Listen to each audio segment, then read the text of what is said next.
It's back again for a third season. I don't exactly know who wants it back for a third season, but it's back.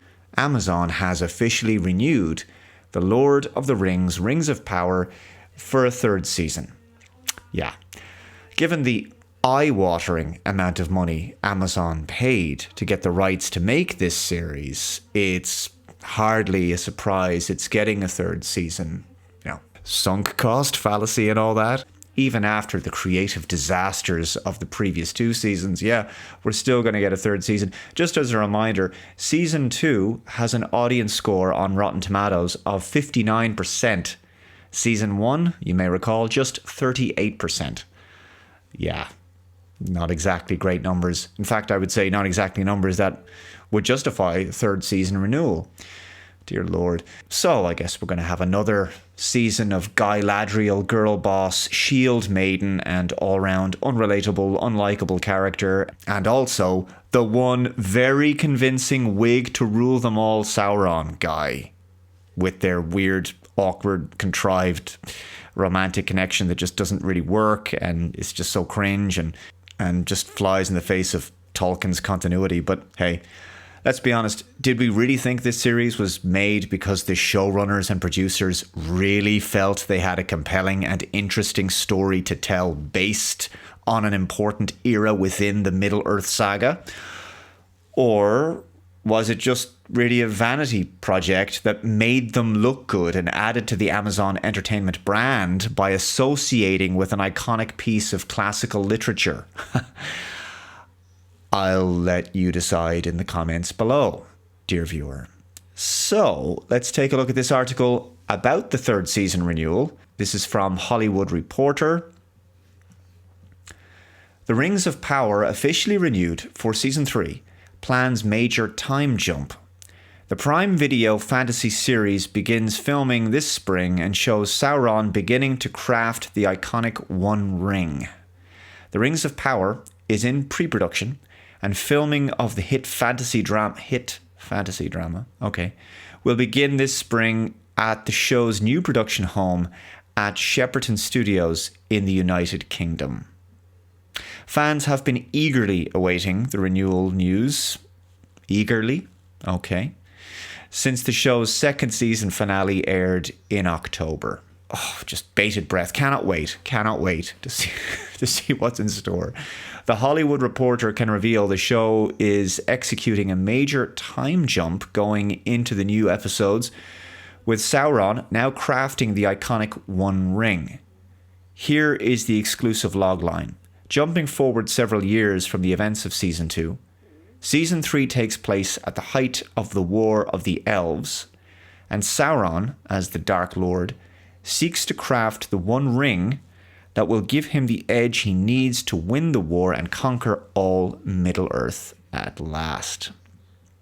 Well, that's interesting. Well, actually, it's not interesting, but, you know, anyway, I'm trying to be nice. But it might be telling that they've decided to move forward in time a few years in order to, I don't know, get to something interesting in the storyline, perhaps? Push the narrative along a little bit, maybe? Maybe there hasn't exactly been much to write home about up until now. They're possibly trying to speed things along. I could be wrong. I'm just speculating here, of course. Keep in mind, the original plan for Rings of Power was 5 seasons. Are we still going to get 5 seasons? I don't know at this stage, probably. 5 years of this. Yay! Anyway, the article goes on. The War of the Elves took place during author J.R.R. Tolkien's Second Age, and was the first major battle in Middle-earth against Sauron. Sauron in this show is played by Charlie Vickers. It's a battle that occurs before the clash seen in the prologue of the Lord of the Rings movies, which was the War of the Last Alliance. Now, I have to ask, why would even the most dedicated Tolkien fan even want to see this depicted in live action? I mean, really, considering how well the Peter Jackson films portrayed the heart and soul of the books and really explored the moral, spiritual, and philosophical aspects of Tolkien's writing and messaging and what he was trying to convey, that the world of his writing was so just brilliantly constructed in those movies. The Rings of Power is ultimately a prequel, a bad one, I would say, and it's based before the pivotal Middle-earth stories of both The Hobbit and The Lord of the Rings. I just don't see how any film or TV series can eclipse what was achieved in Jackson's trilogy, or even add to it in any way, or give us anything interesting to see.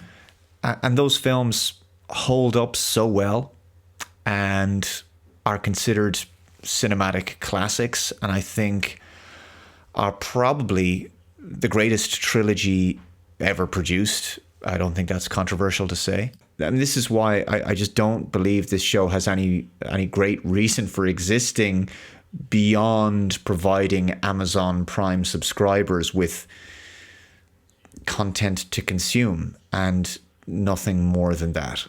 Now, I would say that although the show has largely been panned by hardcore Tolkien fans and audience numbers have gone down a lot over the course of the 2 seasons so far, let's be honest, Amazon is Amazon.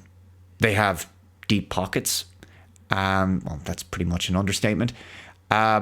It's not hard to understand how and why the show has continued and is now about to get a 3rd season. On the plus side, we will probably get another year of hilarious memes and laughable writing, no doubt. Do you know why a ship floats and a stone cannot? Okay, so to explain this, we're going to talk about the differences in density between the two objects and also the amount of water they displace when compared to their size. Because the stone sees only downward. Oh, sorry, I didn't realize we were going with garbage dialogue and cringe metaphors that are trying desperately to sound profound and intelligent while actually being immensely stupid. My bad. There's a tempest in me. On the downside, the Lord of the Rings brand and Tolkien's work is associated with hilarious memes and laughable writing. Oh well. Rough with the smooth, I guess. Let me know your thoughts on this renewal of the Rings of Power for a 3rd year. 3. My lord. Thank you very much for watching, guys. Take care, and I'll see you next time. Bye-bye.